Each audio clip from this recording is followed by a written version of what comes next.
Hey, Brandon Laws here, and welcome to the Transform Your Workplace podcast. Thank you for the download. Really appreciate it. You're going to really enjoy this episode.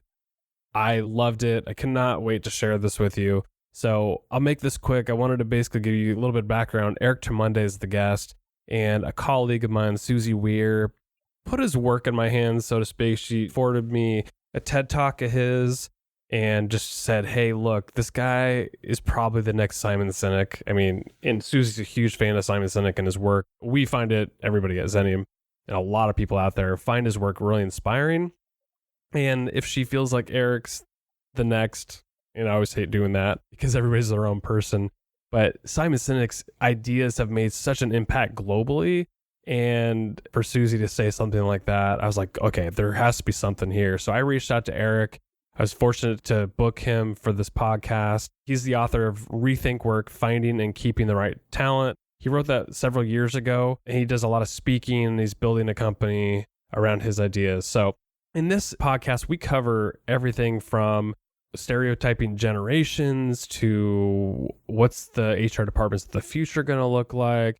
We elaborate on why people are leaving jobs so fast, what employers need to be focused on, those kind of things. So this podcast interview is jam-packed with ideas. Eric's super articulate, probably one of my favorite interviews I've done in a while. They're all my favorite. It's like picking a favorite child, honestly. So that's kind of hard to pick, but this one ranks up there. Eric was fantastic, and I cannot wait for you to listen.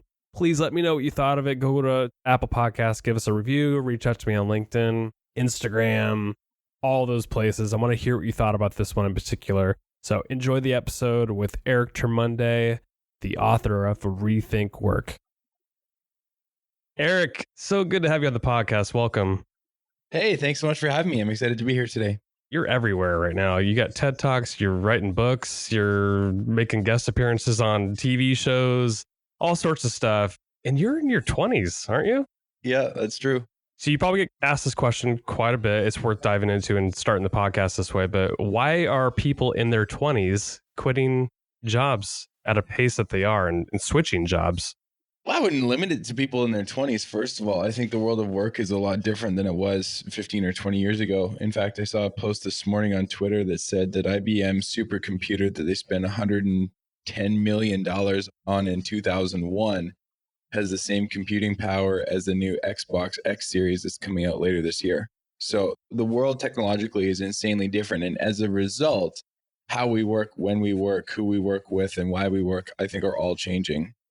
What I think is happening now is you'll see this, we'll call it next generation of talent who is now privy to or aware of so many more working conditions than previous generations were. I mean, I know that my parents and my grandparents, they both grabbed jobs from the end of the university bulletin board hallway, where they just picked off a piece of paper or they looked to the classified section of the newspaper and they said, job offered. And they said, hey, I might as well go give that a call. Wait a second. I already know that that's a friend of a friend. Why don't I just go and say hi? I can stop by their house. Now, look, I might be exaggerating slightly, but the reality of today's job market is that the average person is looking at 70 jobs before getting an interview. I know that the average white-collar job that's being posted in, let's just say, Toronto or New York or LA or any major city in North America is getting about 250 applicants per job posting. It's incredible. Let's go back to the question. Why are people leaving jobs now faster than they ever have before? My theory is that they're aware of more opportunities. Now, the problem with this is that HR, marketing, companies, whoever it is you want to give credit to, are actually really good at their jobs. And they're really good at marketing the perks and the benefits and the ping pong table and the foosball table and the dog of the company. Where I think the pitfall really is that we don't talk about the experience of the job. Let's just say the amount of emails you get, the amount of time you're spending on a phone, how many people are on your immediate team, remote and flex work looks like, if you have to come in on the weekends. We're so busy selling the perks and the benefits that what happens is that when we only sell the perks and the benefits and you and I or anyone else in between goes to take these jobs, we find that our expectations are blown out of proportion. Trust has been failed to be developed proactively. And as a result, we then job hop until we get it right. Now, people graduating high school will have statistically now 13 jobs by the time they're 40. And that's not because I think the future or the next generation is more narcissistic or entitled. I think they're just trying to get it right, like anyone else did. I think there's a blessing in disguise for previous generations that didn't have paradox of choice of opportunity that this generation does, and as a result stayed with a career for way longer because perhaps they didn't know, for better or worse, what else was out there that they could be a part of. This goes back to like a statement you made in your book. You mentioned that there's a huge communication gap between job hunters and companies looking for employees. And you mentioned that we're too busy spending time promoting the perks and benefits, but how should we reframe it in a way that's, you talk about the experience and like writing about what they're going to expect. Like talk more about that because you have some really, really good ideas on that. Yeah, I mean, look, the average job description today is between 250 to 300 words. And my big problem with that is, how do we really know what we're signing up for in 250 to 300 words? I mean, look, we're working more now than we ever have before. And that might not mean that we're at work, but connected to work, thinking about work, at work events. It all adds up. And the problem with these job descriptions is that we don't really talk about that the rest of life. And the way that I see it now is that we don't sign up for a job anymore. We sign up for a life, and the job that we fill becomes a vehicle that we use to drive through it. So work is a bigger identifier of who we are now than it's ever been before. And if we think that a 250 word to 300 word job description is going to cut it, I think just isn't correct. And so what's the solution? Well, the solution isn't necessarily to go spend, $100,000 on a marketing campaign to talk about the employee experience, though many organizations are doing that too. I think something as simple as a video office tour could do a lot of good. I think instead of having the potential the potential employee, interviewing just with HR, have them spend 30 minutes with someone that they're going to be spending more time with than they will their significant other or their son or their daughter or their parents. I mean, if we can have a 30-minute conversation with a potential teammate, imagine how much information we can get than just the job description or than just talking to HR. And by no means am I suggesting that HR is any less important. Understanding that these individuals have the skills, the qualifications, the experience, etc., is still and always will be incredibly important. But if we want to truly talk about culture fit, and we want to truly talk about experience alignment, have that potential individual visit or meet with the team that they're going to be spending the majority of their week with. And I think we'll start to get a lot further. Eric, you said something in your TED Talk that was so profound, and I hope a lot of people caught it. We put labels on these generations, right? Lazy millennials, okay, boomer, those sort of things where we're putting people in these groups based on their age, when they were born, all these things, right? But you said something that was so amazing. Let's deconstruct the generations and put people together based on their values rather than when they were born. Elaborate on that because it was so amazing. Well, thanks for that. I appreciate it. Let me ask you this. Between which years were millennials born? Let's see, 84 to 94, 95? I don't even know. See, 96? and herein lies the point, and this is not to make you look good or bad or anything in between. I like to say between 85 and 90. So even there, we've got a 5-year discrepancy. And when I ask this question around the world, I don't get a consistent answer. And I think herein lies the problem about these generational stereotypes, is that how can we possibly generalize or stereotype a group of people that we can't even define?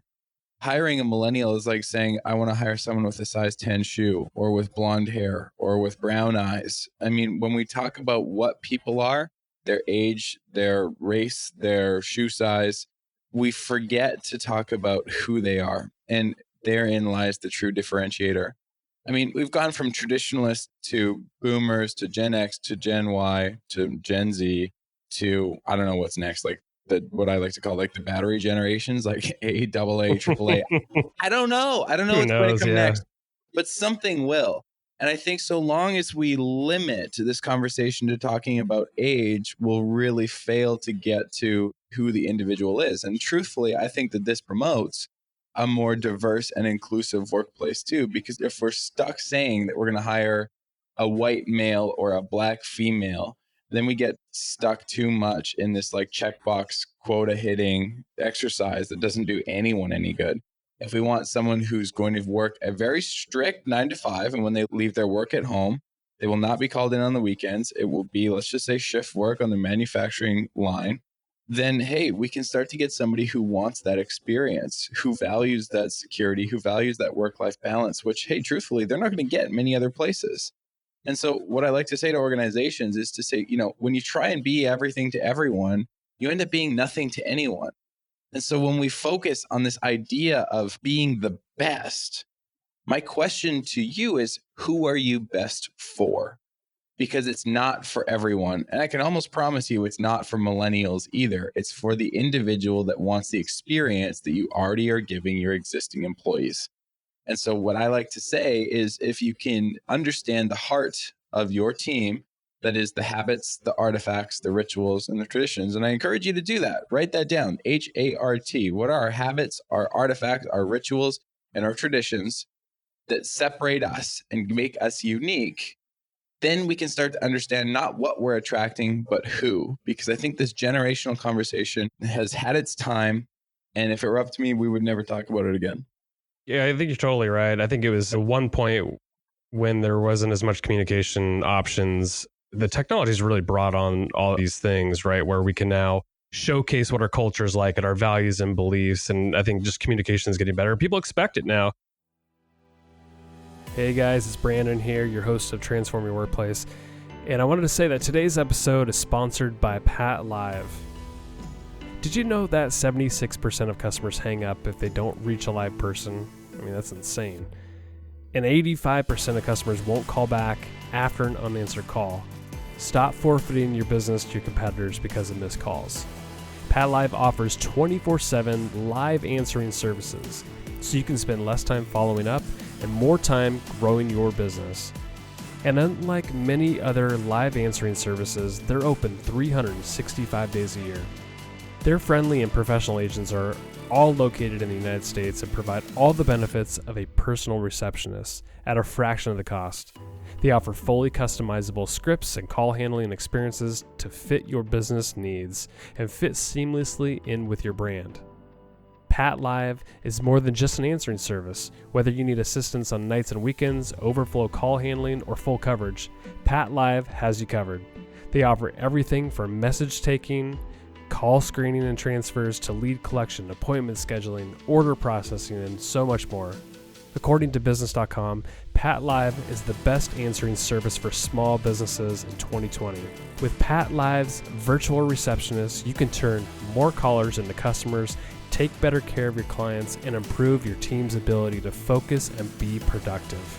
And now, for a limited time only, Pat Live is offering listeners of this podcast 15% off their regularly listed rates. This offer is only available over the phone, so give them a call now at 866-708-2507. That's 866-708-2507. And mention this podcast for more information or visit patlive.com. Make every call count with Pat Live. So, is it too much to ask that employers now think this way? Like, this is what people want. They want to search for that belonging, the values that are aligned, all those things. Is it asking too much to push employers in this direction? I mean, a couple of things I'll say is that, number one, if you don't go this direction, I'm fairly confident in saying that you probably won't have a business in the next 5 to 10 years. So don't do it for me, do it for yourself. And the second thing that I would say is that this change is not significant. In fact, I like to call these sort of shifts like 1-degree shifts.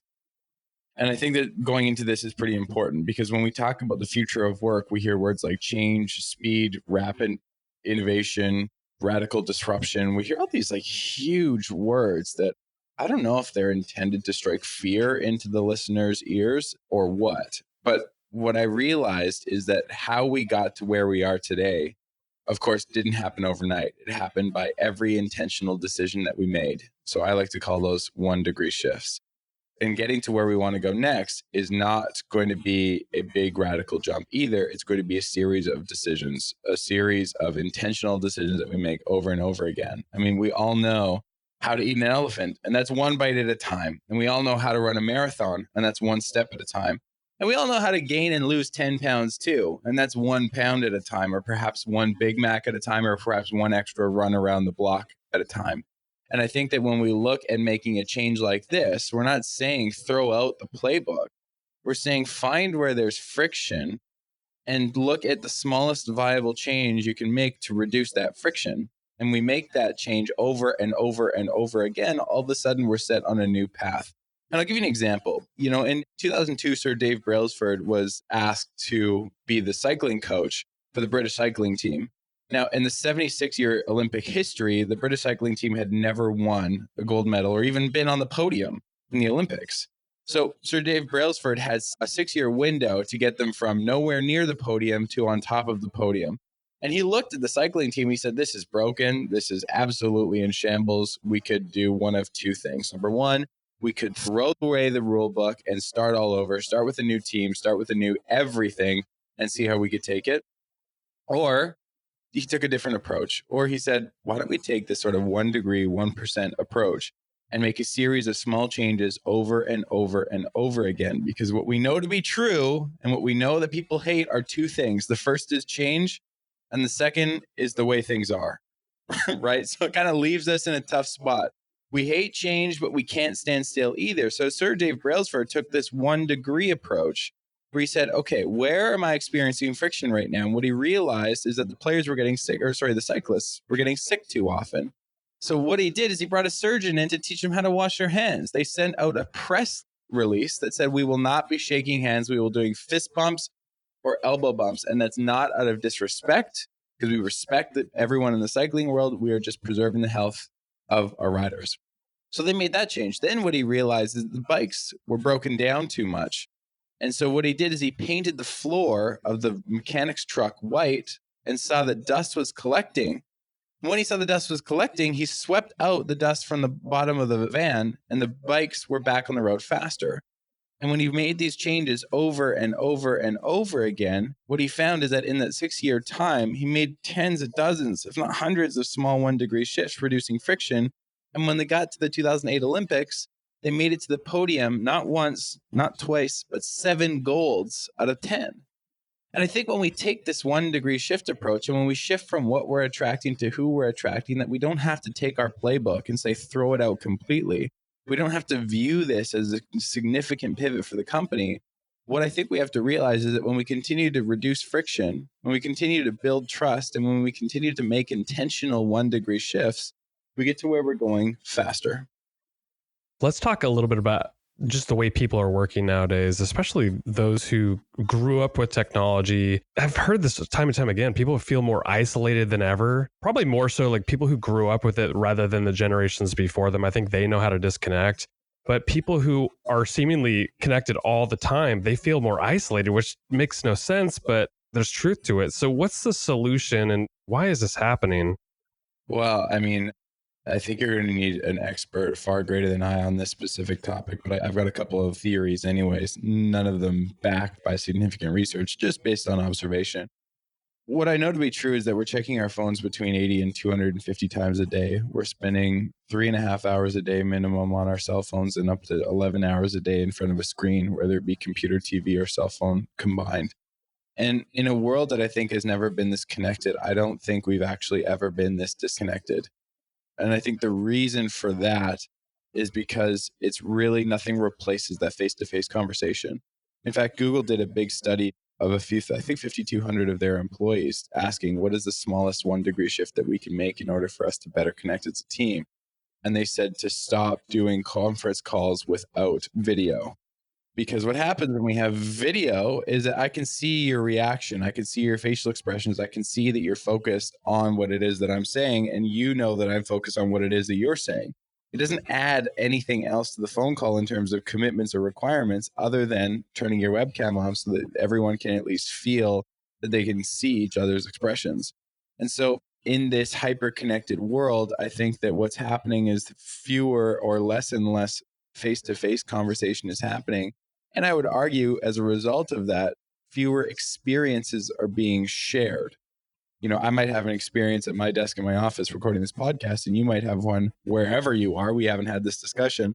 But as a result, we're not able to share let's just say something happens in front of the window in front of you or in front of the window in front of me. We can't share that, build on that experience and create an in-person memory together. And as a result, I think that's where this sort of anxiety, depression, wellness in the workplace is starting to be lost. Yeah, that's a really good point too. Like it feels more transactional when it's just these micro communications, or even the fact that, we're having a conversation right now. I wish we had video so I could see you. And to the point you just made about sharing an experience, like it feels more transactional in nature.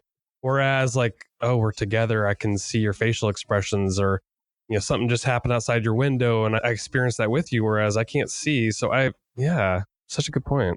That's it. And I mean, I think what's interesting too is that so many companies have said remote and flex work. And for the record, I don't think that it's not. It didn't work for a lot of companies too. It didn't work for IBM. It didn't work for Yahoo. They ended up calling everyone back. But what I think is going to happen in the future is that the companies that are doing it best will give a percentage of the time to be optional remote and flex. There will also be that 1, 2, 3, 5 times a week where the team has to come together in some way, shape, or form and share an experience or a meeting together. What I think is often lost about a meeting in person with a remote or a flex team is that in many cases about the meeting, it's about bringing people together to ensure that everyone's on the same page, that you can share the room and an experience together, and that you can build a deeper sense of belonging and trust because you're all in the same place fighting for the same end goal with each other. And so for those who feel, perhaps a bit frustrated that they have to come back into the office, who are working a bit remote and a bit flex, use that time to really connect with your colleagues because they're in the same battle you are. They're all hoping for the same positive outcome that you are. And at the end of the day, they're all trying to provide for their family or to make a better life for themselves too. And I think that when we can assume more positive intent in any of the change that we're making or in our colleagues and coworkers around us, that they're all in it for the right reasons, then I think that we can get through this change and build deeper connection more effectively. Hey, Brandon here. Taking a quick break to tell you that this episode of Transform Your Workplace is sponsored by Trusta. Trusta is a mobile app that lets you do business calling and texting from anywhere. With Trusta, you can set up your business phone number, download the app, and start calling and texting unlimited right away. Trusta is the best business phone app on the market. Growing your business is all about networking and communication, so it's important that you're available. If you've been carrying around a second smartphone, you're chained to your desk phone, or worse, giving out your personal number to anybody that you do business with, then you should give this a try. Trusta offers the call management features that empower you to communicate smarter and more efficiently, like auto attendance, call recording, user groups, and more. And you don't need any special equipment, just a smartphone you're already using. Trusta is easy to configure so you can set up everything yourself all online. Trusta is just $15 per user per month with no contract. So start your free 30-day trial today at trusta.com/transform. That's www.trusta.com/transform. Now back to the show. The generations that came before us, they seemingly were able to go to work, punch the clock, go home, and disconnect from work. A few of them probably took work home with them. Technology wasn't to the point where we're like connected all the time and thinking about work, and it was probably more balanced. But there's this idea of this work-life integration now. And I read this headline the other day on LinkedIn that said the laptop was the cause of all this now work-life integration where we're seemingly like working all the time. What's your thought about that and how people prefer to work? And what's your preference? Well, first of all, if I were to generalize a way that people like to work, I think I would be doing a big disservice to the working world. I mean, there are a lot of people that want stability and security working in 9 to 5. There are a lot of, let's just call them hustlers, who will work around the clock to, crush that new sales target. Let's talk about shift workers. Let's talk about nurses. Let's talk about 4 on 4 off police officers or firefighters, or let's talk about the people in the mines. Look, the future of work is already here. It's just not evenly distributed. And I think that's really important to note because the laundromat is always going to have the laundromat's hours. I think that when you look at a law firm, the people articling in law firms will always be working longer hours. That's just the culture of the industry. And so, is the laptop killing work-life balance? Maybe, but I would argue that the employer is killing work-life balance, not the laptop. Because if we set better boundaries and limitations on where we were working and when we were working, and that came from the top down and those expectations were then fulfilled bottom up, then look, the laptop, look, that's just like saying guns kill people. Guns don't kill people, people do. Laptops aren't killing work-life integration. The expectations from employers to employees and that culture is what's killing work-life balance. So the sooner that we remove this blanket generalization on anything, and the more specific and articulate we get about the experience that we want to create for ourselves, then look, we realize that there are no tools that do bad things. There are rules and expectations around these tools that create bad things. Beautifully said. The highest producers in an organization, they typically work all the time and hustle, or do you find that they're taking more breaks and have more balance in their work? You talk about this in your book.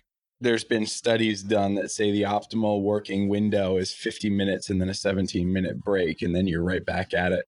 I don't know, like, does that work universally? I can't comment on that. But what I will say is that, those who are engaged in the work they do, that feel a sense of connection, of purpose, that they're making impact with their team, that they feel like they belong, that they're psychologically safe and they're trusted, I can tell you that they could do more work in 20 minutes than someone who hates being there in 3 hours. So again, no slight whatsoever. I think that's the wrong question.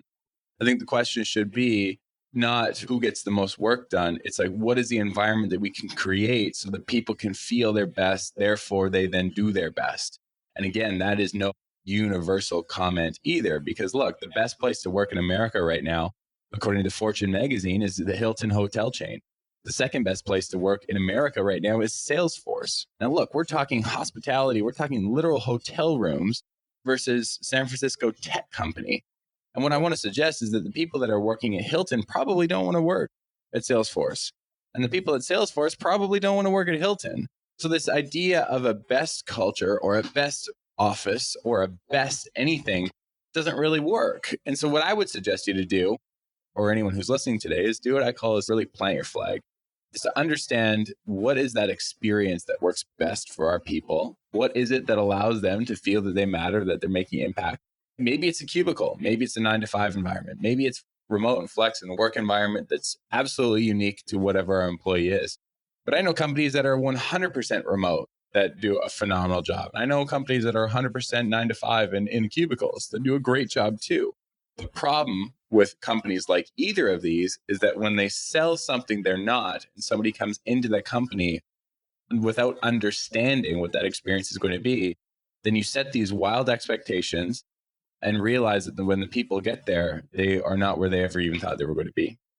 A few months ago, I had a conversation with David Heinemeier Hansen at Basecamp, and I love the way he and his co-founder, Jason Fried, they talk about their work and their ideal state. They're going to attract a certain type of person that, wants to work 35 hours a week, wants to work remote and do good in the community and all this stuff. And I think, if we look at leaders who are doing a great job of describing what the experience is like, those kind of guys are people we should probably look to for good examples, right?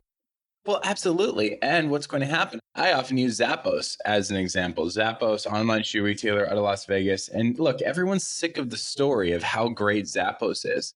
Here's what I need to tell you about Zappos. I can't stand it there. I can't stand the shake weights and the ferns and the dance parties and the antlers that people are wearing at work. But here's the thing. What I hate about Zappos and the environment that they've created is also what I respect most about them. Because here's the thing, I'm not going to apply there. But because they've done this work to proactively articulate what that employee experience is going to be, they have a lineup around the block of people that are applying there because that's exactly what they want. And so Zappos is one of my favorite companies because they've done a great job of telling me why I don't want to work there. And I think what you're saying about Basecamp is they've done the same. So what I would do when I'm looking to attract a new candidate is I would give the most articulate description of what the experience is going to be at work, not just to attract people, but to detract people too. Because we said earlier in the cast that if the average job posting now gets 200 or 250 applications, who's going to spend the time to go through 250 applications? What I would rather, if I was in HR or if I was building my team, I would rather have 15 candidates that tell me exactly why they want to be there because they've watched the videos on my website, because they've met with people on their potential team, and they've told me why they believe it to be a fit. Oh, can you imagine how much easier the job would be? So true. One of the things, so I'm a marketer, and early on in my career, I was reading so much Seth Godin, and I think he's such a brilliant marketing mind. One of the things he says a lot, and he said it in his books Tribes, is like, we created this. It's not for everybody. Maybe it's not for you. Right. I didn't make this for you. And I think we got to think about this as employers as well. HR professionals need to think like marketers nowadays with what you're describing is we need to clearly state what our experience is going to be like, what our values and beliefs are so that we can repel everybody that doesn't think the same way we do or believe the same things we do. Like you just said about Zappos, like you're never going to apply there because they did such a great job describing what their culture is all about and what they believe in. It's not for everybody, right? That's just it. That is just it. And I mean, I totally subscribe to the idea of recruitment thinking like marketing, because what recruitment doesn't really realize is that the job posting that they're putting out is an ad for the position that they're trying to fill. And I think more articulate and specific we can make that ad or the job posting, the better candidate will appeal to, and the more specific of the market that will understand us. Let's end the conversation with this question. You said in your book that HR professionals' jobs are going to be bigger than ever now and in the future. Describe that. Like, why is that going to be true? What I think to be true is that when we look at equity or brand equity of a company, historically, let's just take Apple historically, or let's just take any oil and gas company. Let's take BP, for example. Let's just take a 1995 BP. When we look at BP, it was primarily the product or the service. When we looked at Apple, it was primarily the product or the service that gave a company its brand equity. Let's look at Coca-Cola. It was primarily the product or the service that Coca-Cola gave us that allowed that brand equity to be what it is. But I think what's happening now in this world of transparency, of near infinite information, is that we're shifting where brand equity lives. Not only does it live in the product or the service anymore, but it lives in the employee experience. And I think that we're seeing this in companies like Apple and current BP and current Coca-Cola and current Amazon, is that yes, these companies still have great logos. They're multi-billion-dollar global Fortune 500s. And that doesn't mean that everyone wants to work there anymore. And so it's HR's imperative then to articulate not just what the product or the service is or what the mission or the goal of the company is, but what that employee's experience is, knowing that the war for talent is greater than it's ever been before. I mean, in the unemployment rate in America right now, or even in Canada, hasn't been this low nationally since World War II. We're looking I'm in British Columbia in Canada, and the unemployment rate's hovering around just over 3%. I mean, we have never seen this before. And the rise of automation, artificial intelligence, robotics, machine learning will actually create a net gain in jobs. And when I look at my home province, British Columbia, we're going to see that of the million jobs created between now and 2027 or 2028, 15% of those jobs will be unfilled. And so I think we're going to see a significant talent shortage continue across North America. And only those companies who create a positive employee experience and do a great job telling that story will be the ones that can attract and keep the best talent that's right for them. And so we're going to see this position blow up because it's going to be that differentiation that is going to be so important. That ability to keep strong talent instead of watching it leave 16, 18 months later, that will allow companies not just to keep up, but even to get ahead. And I think that's where the real secret lies. Eric, I really appreciate you coming on the podcast. One thing I wanted to ask you just personally, your career has really taken off. You're everywhere. You've done TED Talks. You wrote a book. Why did you get into this? I mean, it seems like you're really trying to change the way people are thinking about work. And I'm just curious, like, what your values are and like, what is next for you? Sure. Yeah. I got into this because I couldn't get a job.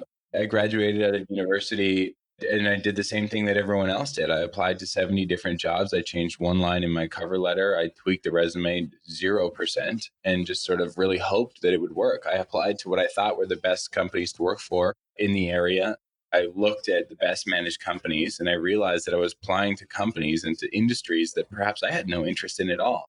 And then I realized that I have no idea what it is that we're signing up for. And so my co-founder and I at the time created a company that quantified workplace culture because we wanted companies to be able to tell a better story to attract better candidates.